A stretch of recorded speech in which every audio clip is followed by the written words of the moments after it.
Hey guys, so I don't know if you're seeing in your yard right now any kind of dry spots popping up, even though we've had all this rain. And the time of making this video, we're coming towards the end of August. So starting in July, we started seeing a lot of armyworm issues with all the rain. It really has caused quite a few more of them this year. And they call it the fall armyworm. A lot of times we'll see them kind of that September area going into the falls when they kind of start popping up.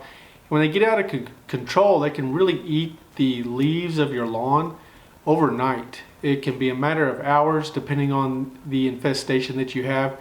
And typically, if you have a Bermuda lawn, this is what they're going to go after.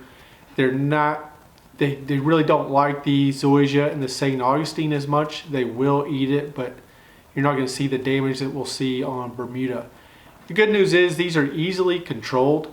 There's normally a single application will get them. Now if they're in your neighbor's yard, they could easily come back across and eat. They're not going to kill your grass. It's going to look terrible probably for the rest of the year, but it will leaf back out. They don't eat the roots or anything. They're just eating the leaf tissue on top. They like that green leaf that's got the moisture in it, and they're just going after that. But they're easily controlled, but they are something to look at. You'll see them if it's really bad. They'll be going up the walls of your house, your fence, or if you kind of look down at the ground, you'll kind of see it moving around.